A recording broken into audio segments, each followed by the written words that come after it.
La vie sauvage, pour moi, c'est très proche, je crois, de la vie intérieure. C'est-à-dire dans tout ce qui vient de, je dirais, la partie la plus secrète de nous-mêmes ou la plus poétique, il y a un élément qui est un petit peu indomptable, qui est parfois surprenant ou même qui peut être très dérangeant. Et pour moi, cette surprise, cette chose qui ne rentre pas dans les cadres, c'est très très proche des sensations qu'on peut avoir dans la nature, qui sont à la fois des sensations d'émerveillement et d'inquiétude. Et ces sensations-là, elles sont à la fois éminemment naturelles, physiques, sensorielles, et en même temps très poétiques, et donc presque magiques. Et cette frontière entre quelque chose de poétique et quelque chose de pourtant très réel, très naturel, eh bien il me semble que c'est à cette frontière qu'on écrit aussi. Ce qui me fascine dans la vie sauvage, je dirais autant quand on contemple des animaux, quand on contemple des arbres, c'est comment les animaux, les arbres sont complètement enracinés aussi dans notre esprit. Ils ont leur double dans nos légendes, ils ont leur double dans les religions, ils ont leur double dans la poésie, dans la littérature. Et c'est finalement, quand on écrit, quand on invente une histoire, c'est très très rare en fait, si on s'en rend bien compte, que les personnages soient toujours strictement humains. Même dans les romans où il va y avoir des héros ou des héroïnes qui sont des êtres humains comme nous, il va y avoir toujours la présence d'arbres, la présence d'un paysage, la présence de la forêt très souvent dans beaucoup de grands romans, qui en réalité sont des personnages à part entière, mais des personnages silencieux, qui, sauf dans les romans de Murakami, c'est ce qui me vient là, les chats par exemple ne parlent pas. Mais on sent bien qu'ils pourraient parler et qu'ils sont surtout essentiels au récit et essentiels à la maturation des personnages. Moi, je dirais que ce que nous enseigne, alors la vie sauvage ou le peu qu'il en reste, parce qu'aujourd'hui on voit bien que ça brûle de partout quand il n'y a pas des inondations. Enfin, au moment où on a notre discussion, on est quand même dans un moment de rétrécissement des espaces sauvages. Ce que ça nous apprend, je crois, c'est que notre identité n'est peut-être pas si figée qu'on croit. C'est-à-dire que notre identité, elle est certes composée de nos pensées, de nos émotions, de notre corps, enfin de tout ce que, je dirais, de tout ce que les sciences du psychisme nous apprennent, mais elle est composée aussi de la nature dans laquelle on a grandi, des arbres dont on a respiré l'odeur quand on était enfant, des animaux qui nous ont fait peur ou qui nous ont fait rêver. Et ça compose aussi notre identité. Pour moi, ça c'est quelque chose qui est très important, je dirais, dans la vie, mais aussi dans l'écriture. J'essaye toujours de présenter des personnages dont l'identité n'est pas si fixe que ça, et comme une frontière un peu ouverte où il y a des choses qui passent qui sont parfois pas tout à fait humaines.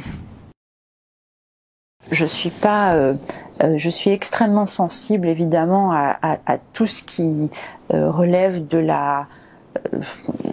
c'est pas seulement la destruction de la nature, c'est la destruction de notre vie, je dirais, de nos conditions de vie.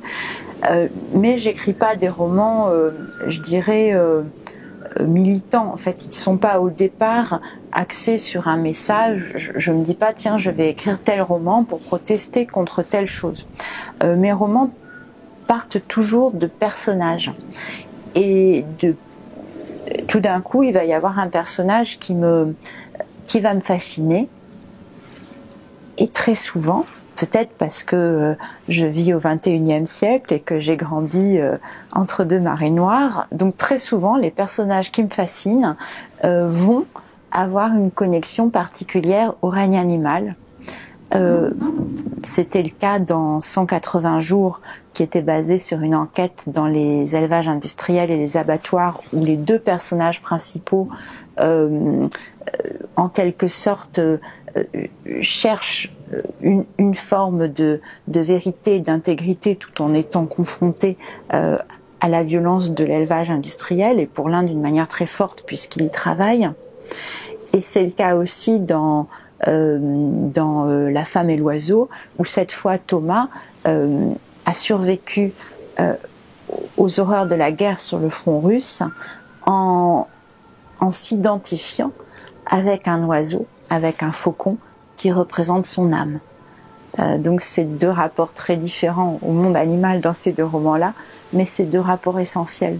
Un qui était plus, je dirais, documentaire, enraciné dans la souffrance des animaux au quotidien, et l'autre qui est beaucoup plus chamanique dans La femme et l'oiseau. Alors les Malgré nous, à l'origine, c'était ces jeunes gens, parce qu'ils étaient souvent très jeunes, alsaciens et mosellans, qui pendant la Deuxième Guerre mondiale ont été enrôlés de force dans la Wehrmacht et étaient très souvent envoyés sur le front russe en pleine débâcle allemande en réalité, parce qu'on se disait que de toute façon ils n'avaient pas beaucoup de chance d'en sortir vivants. Donc c'est des gens qui avaient la souffrance de combattre eh bien leurs alliés, puisqu'a priori les Russes c'était les alliés, et sous le mauvais uniforme et aux côtés des nazis qu'ils détestaient. Et ils étaient contraints de partir, parce que très souvent, s'ils ne partaient pas, s'ils se laissaient pas enrôler, eh bien c'était leur famille qui était tuée ou déportée ou torturée. En fait, il y a eu plusieurs choses qui m'ont touchée. Donc moi, je suis italienne par ma mère et alsacienne par mon père. Et dans ma famille paternelle, j'ai un grand-oncle qui a été malgré nous et qui a été déporté au camp de Tannenbaum. Et il y a une dizaine d'années, il m'avait laissé on avait parlé, et il m'avait laissé de très précieux documents où il relatait son séjour dans ce camp, qui était en fait une sorte de goulag, et les choses très dures qu'il avait pu y vivre. Quand ces documents et ce récit avaient été en ma possession, justement, j'étais en plein dans l'enquête pour 180 jours, donc qui était déjà une enquête très rude sur les élevages industriels, et c'est vrai que je ne me sentais pas la force d'enchaîner juste après 180 jours un roman qui aurait été traité de la Deuxième Guerre mondiale, et plus précisément des Malgré nous et de l'incarcération à Tannenbaum. Il y avait aussi le fait que sur le moment, je savais pas très bien quelle allait être la valeur ajoutée de mon travail de romancière par rapport à la crudité des témoignages des anciens prisonniers.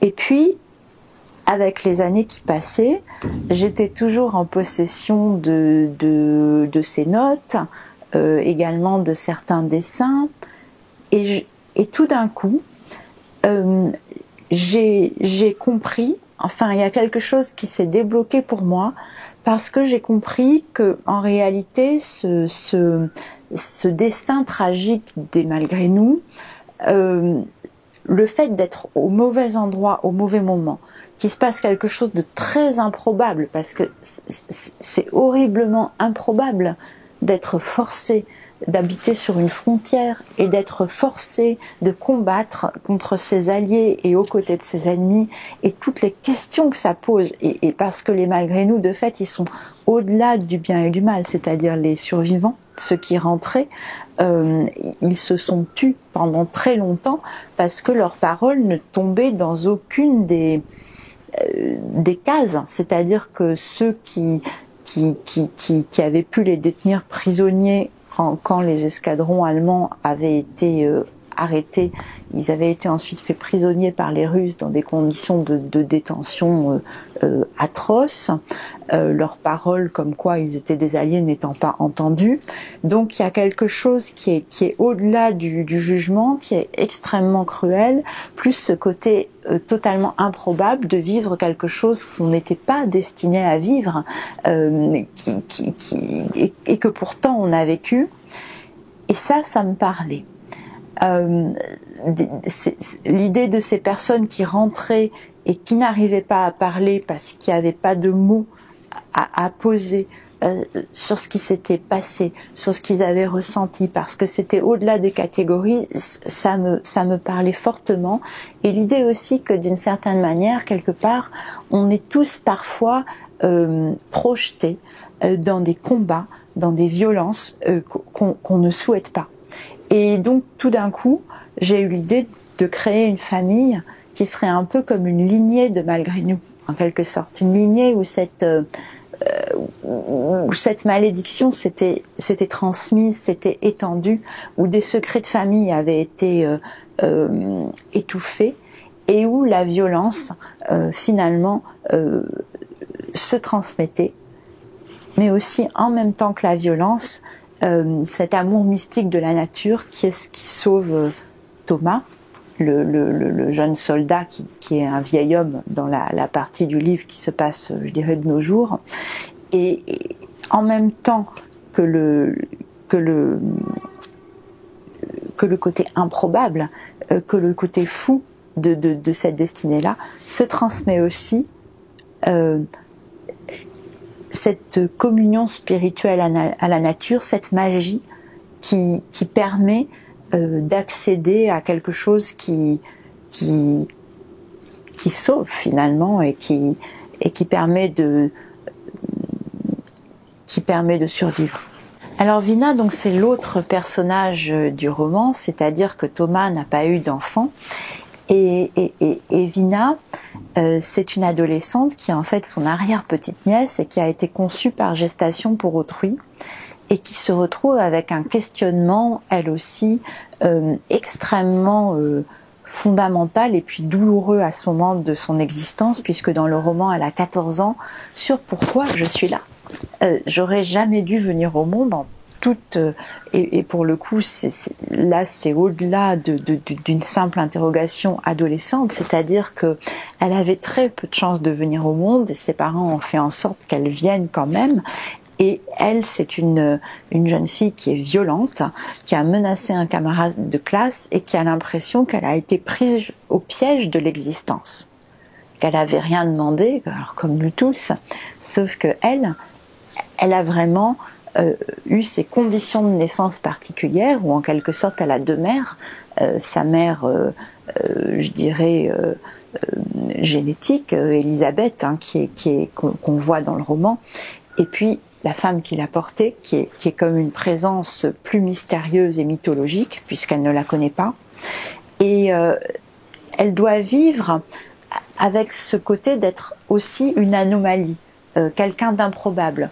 Et c'est ce qui va faire la rencontre avec Thomas, qui lui n'aurait jamais dû survivre, n'aurait jamais dû partir sur le front russe, n'aurait jamais dû être prisonnier à Tambov et surtout n'aurait jamais dû survivre. Et du coup, le vieil homme et l'adolescente vont se rencontrer et vont se comprendre en réalité. Et lui va pouvoir lui enseigner à surmonter cette violence. En fait, mes influences, elles viennent de plusieurs pays, à la fois parce que je pense que c'est notre siècle où on lit beaucoup de romanciers du monde entier, et puis c'est très lié aussi au fait que dans ma famille on parlait plusieurs langues et il y avait des gens de pays différents, donc du nord et du sud. Donc je dirais que en ce moment, hein, parce que je dis les influences qui me travaillent en ce moment, je dirais que au sud, il y a Pirandello, hein, qui est je dirais le maître sicilien de la folie et des troubles de l'identité, qui est pour moi un très grand maître. Et puis il y a aussi tous les grands écrivains sud-américains comme Roberto Bolano ou Garcia Marquez, parce qu'il y a ce réalisme magique qui est quelque chose qui m'influence beaucoup, parce que c'était présent aussi tant dans ma famille du Sud que dans ma famille du Nord. Et puis bien sûr l'immense écrivaine américaine qu'est Joyce Carol Oates, qui par son rapport à la poésie dans tous ses romans, c'est une œuvre immense que je pense on ne se lasse pas de lire, ou qu'en tout cas moi je ne me lasse pas de lire. Et puis il y a la poésie.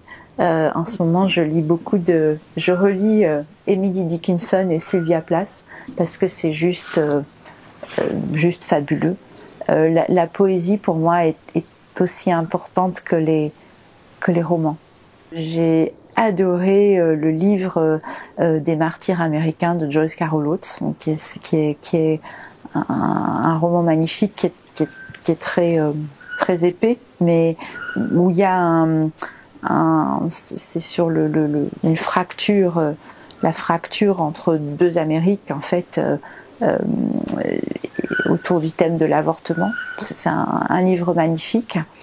Et puis je crois que je me lasse pas de relire non plus 100 ans de solitude de Garcia Marquez.